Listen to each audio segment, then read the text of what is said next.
Hi there folks, and welcome to the Word Solutions for this week's The Daily Rigour issue number 147.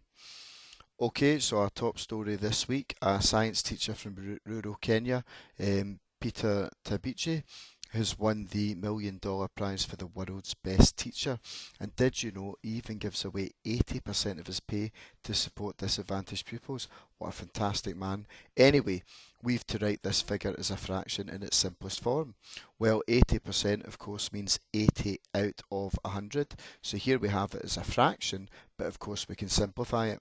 So we can divide by 10 if we want to make it 8 over 10, and then divide by 2 to get the final answer. But the biggest number we could divide top and bottom by, if we wanted to do it in the one step, is 20.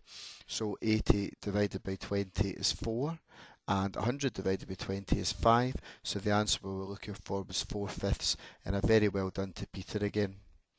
So on to our second story. So you can bag yourself a white cream egg this Easter, and also potentially a cash prize at the same time.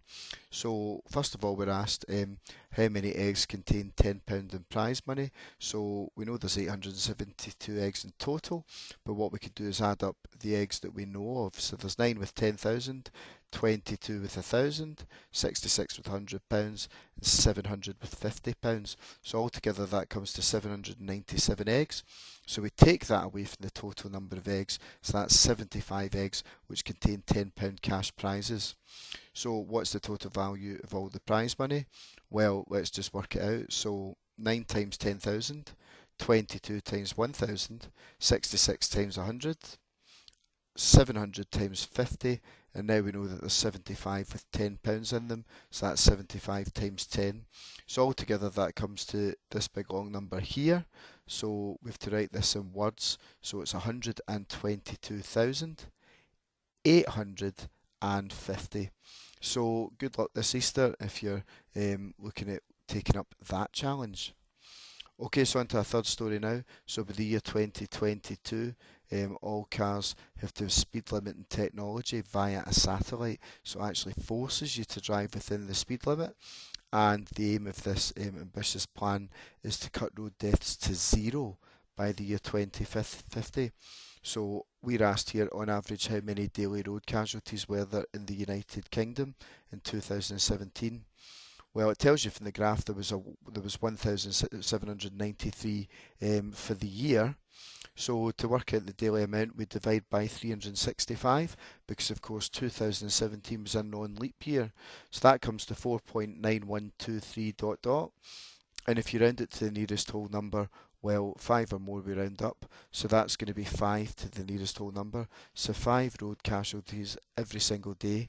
So that is a horrifically big number, and anything that's going to cut the number of road deaths, even in the slightest, has surely got to be a good thing.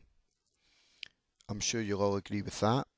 Okay, on to our last story now. So, not to steal Karen's thunder, she's just won the Nobel Prize of Math for the first time, and that was described this way in an American article.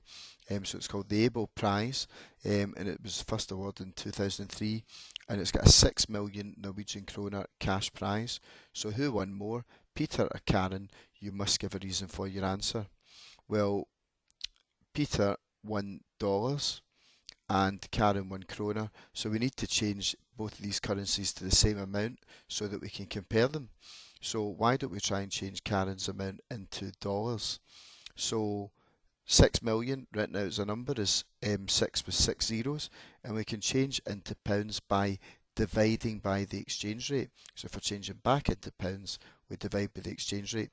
So that comes to £534,283, and then we've got to round to 2 decimal places because it's money, so that'll be in 17 pence. So we can change this amount into dollars because we've got it in pounds. To change into foreign currency, we multiply by the exchange rate. So we can times this amount by 1.30, and that's now in dollars, $694,568.8.12. So now we do the comparison. Who won more? Well, Peter won more, clearly, because he won 1 million, but our reason for our answer is because 1 million is greater than, and then 694,568.12. So Great, but of course, well done to both prize winners. Nice to see these two prizes in a week go to STEM subjects, science, and of course mathematics. And there you have it, folks. That was our word solutions for this week's The Daily Rigour. I hope you enjoyed solving these problems as much as we did writing them. Stay tuned for next week's edition when we're going to be looking at more stories for the news of the week and the numbers behind them. But in the meantime, thanks for watching and bye for now.